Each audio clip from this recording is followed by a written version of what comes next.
भागवत कभी पुरानी नहीं होती। आप बताइए, आपके इसी मंदिर में, मुझे तो नहीं पता, लेकिन ये आशा जरूर है कि मुझसे पहले न जाने कितने भागवतकार आए होंगे, भागवत की कथा सुनाई होगी, रामचरितमानस सुनाई होगी, देवी भागवत, शिव पुराण आदि आदि अनेक कथाएं सुनाई जाती हैं। लेकिन जितनी बार भी कथाएं होती हैं उतनी बार ही आप सब आ जाते होंगे कथा श्रवण के लिए। क्यों? क्योंकि भगवान की कथा कभी पुरानी नहीं होती। और वैसे भी पुरानी मान भी लो तो भी कहते हैं ना कि पुरानी चीज में नशा, अब मुझे तो नहीं पता, पर सुना है कि शराब जितनी पुरानी होती है उतना ही उसमें नशा ज्यादा चढ़ता है। वो चढ़ती बड़ी जल्दी है, नहीं होगी तो हाँ थोड़ा ठीक है, कुछ समय बाद नशा उतर जाएगा। उसी प्रकार भगवान की कथा इतनी पुरानी है कि एक बार ये नशा चढ़ गया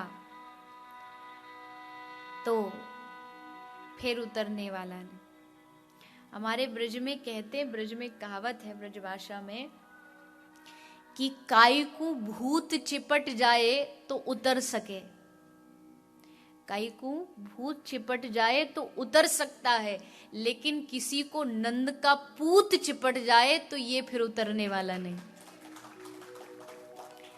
ये पीछे पड़ गया सो पड़ गया, फिर ये छोड़ता नहीं। भूतों का इलाज है पर नंद के पूत का कोई इलाज नहीं है। जो मैं ऐसा जानती तो नगर ढिंडोरा पीटती। किसने कहा? मीरा कहती है, अगर मुझे पता होता कि प्रेम में इतने दर्द है तो पूरी दुनिया में ढिंडोरा पीट के कहती कि प्रीत न करियो कोई। यहां इस प्रेम में बड़ा दर्द है, पर भगवान करे कि ये दर्द, ये रोग सबको लगे। रोगों से बचने की प्रार्थना की जाती है, पर ये रोग। एक बार गोस्वामी तुलसीदास जी चित्रकूट में रहा करते थे और आपका नित्य नियम था कि नदी पार करके ये चित्रकूट की जो सीमा है उससे बाहर जाकर के शौच आदि जाया करते थे। तो बाबा तुलसी का नियम था, रोज एक पात्र में जल ले जाते, नदी पार करते, अपना स्नान आदि करके वापस आते। जो पात्र में जो थोड़ा बहुत पानी बच जाता था उसको एक पत्थर के ऊपर रोज डाल दिया करते थे। एक दिन जब गोस्वामी जी ने पत्थर पर जल डाला तो उस पत्थर से प्रेत प्रकट हुआ और प्रकट होकर के हाथ जोड़ करके प्रार्थना करने लगा, महाराज मैं एक प्रेत हूं, लेकिन आप जैसे संत का छुआ हुआ स्पर्श किया हुआ जल जब मेरे ऊपर पड़ा तो मेरा भी उद्धार हो गया। कहिए मैं क्या कर सकता हूं, आपकी क्या सेवा करूं, क्या चाहिए आपको, जो मांगेंगे मैं आपको दूंगा। अब भक्त को मांगने के लिए कहोगे तो क्या मांगेगा? एक ही चीज, उसे तो बस भगवान के अलावा कोई दूसरी वस्तु आती नहीं मांगने। कहा ठीक है मुझे राम जी का दर्शन करा दे। भूत ने हंसते हुए बोला, अगर प्रभु ये मेरे हाथ में होता तो मैं आज यहां पड़ा होता क्या? कैसी बात कर रहे हैं आप? ये नहीं, लेकिन हाँ इसके आसपास की कोई चीज तो दिला सकता हूं। उनसे नहीं मिला सकता पर उनका एक भक्त है उसका पता बता सकता हूं। तुलसीदास जी ने प्रसन्न होकर कहा, कौन? हनुमान। जैसे सुना भूत भागा। क्यों? भूत प्रेत निकट नहीं आवे, एकदम भागा। और थोड़ी देर बाद वापस आया, बोले बस नाम मत लेना उनका, नाम लोगे तो फिर हम यहां रुक नहीं सकते। अच्छा तो पता बताइए कहाँ मिलेंगे? बोले आपके ही पास के गांव में राम कथा हो रही है, आप उस कथा में चले जाइए और उस कथा के बाहर जहां पर लोग अपने जूते चप्पलें उतार के कथा में जाते हैं, वहां एक कोढ़ी लेटा होगा जिसका पूरा शरीर खून से लहू से भरा होगा।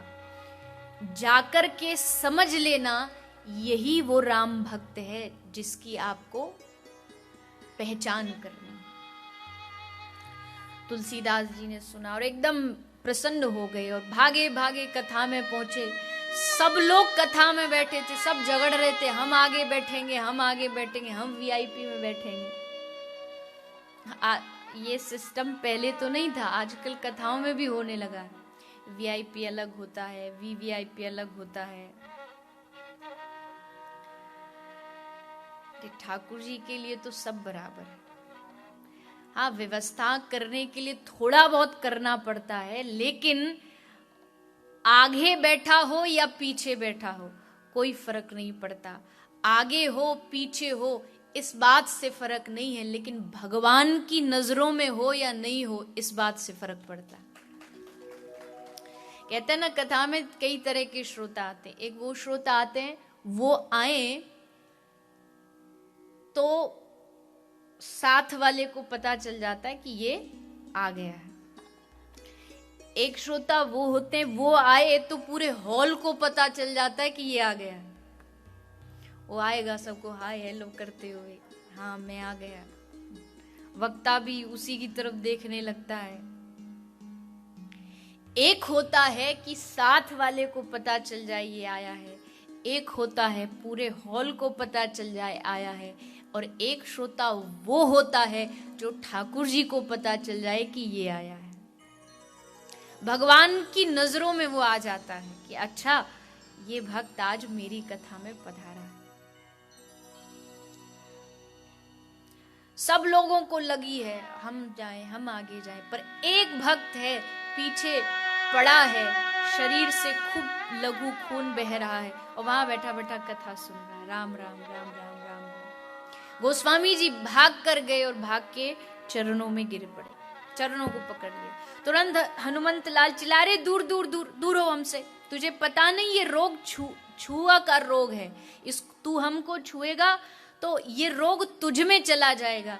तो बाबा तुलसी ने मुस्कुराते हुए कहा कि हनुमान जी यही तो चाहते हैं, आप हमें छुओ और आपका राम रूपी जो रोग है वो रोग मुझ में भी आ जाए, मुझे भी ये रोग लग जाए। ये रोग आसानी से थोड़ी लगता है, किसी किसी को लगता है, आपको लगा है, आप कृपा कर दो मुझे भी लग जाए।